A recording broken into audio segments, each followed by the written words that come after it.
What I wish I knew at the start of med school, physical exams are way easier than they seem. When I first started, I was overwhelmed by the sheer amount of information and techniques I had to learn. But with time and practice, I realized that breaking down the process into manageable steps made it much more approachable. First up, inspection. This is the very first step in any physical exam, and it sets the stage for everything that follows. It's all about using your eyes to gather as much information as possible before you even touch the patient. Check out the general appearance.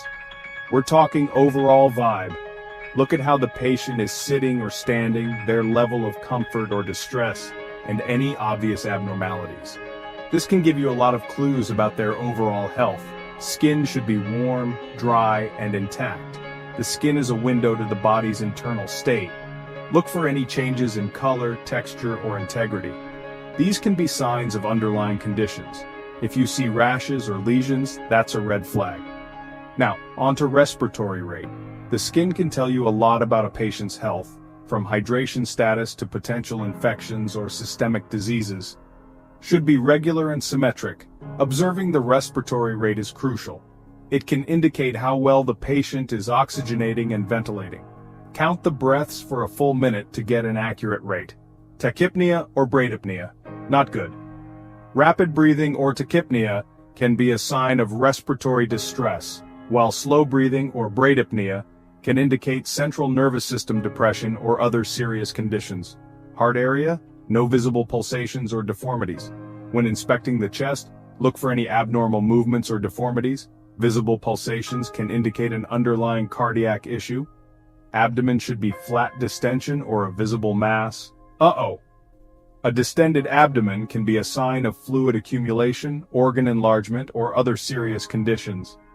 Next, let's get handsy with palpation. This is where you use your hands to gather more information. It's all about feeling for abnormalities that you can't see.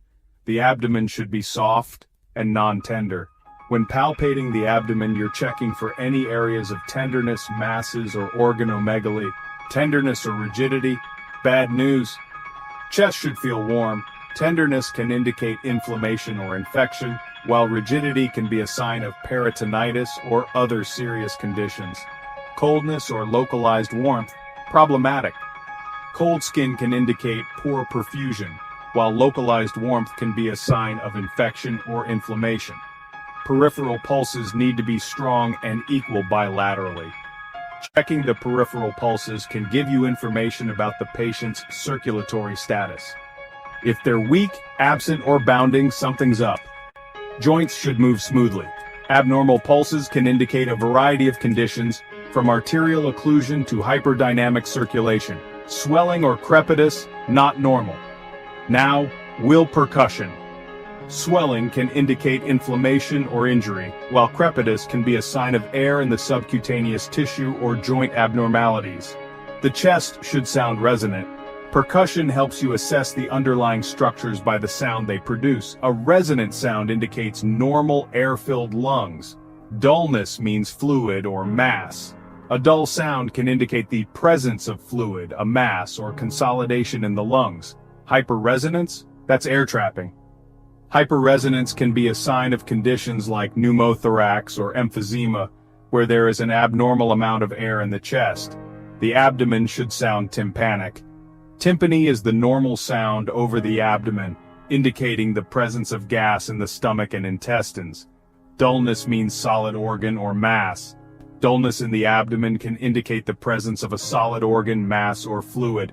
Last but not least, auscultation. This is where you use your stethoscope to listen to the internal sounds of the body. It's a critical part of the physical exam.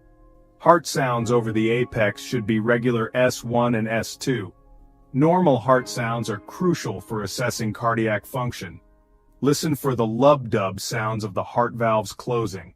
Extra sounds like murmurs or rubs are abnormal. Murmurs can indicate turbulent blood flow, while rubs can be a sign of pericarditis. Lungs should have vesicular sounds. Vesicular breath sounds are the normal sounds of air moving in and out of the lungs. Wheezing or crackles, that's concerning. Wheezing can indicate airway obstruction, while crackles can be a sign of fluid in the lungs. Bowel sounds should be 5-30 per minute.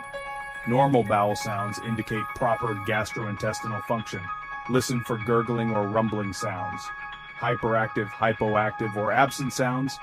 No bueno. Abnormal bowel sounds can indicate a variety of gastrointestinal issues from obstruction to ileus. Carotids should have no bruits. Listening to the carotid arteries can help you detect any abnormal blood flow, which can be a sign of stenosis or other vascular issues. Bruits mean stenosis or turbulence. A bruit is an abnormal sound that indicates turbulent blood flow, often due to narrowing of the artery. There you have it. Physical exams made easy. You've got this. Remember, practice makes perfect. The more you practice these techniques, the more confident and skilled you'll become. So get out there and start examining.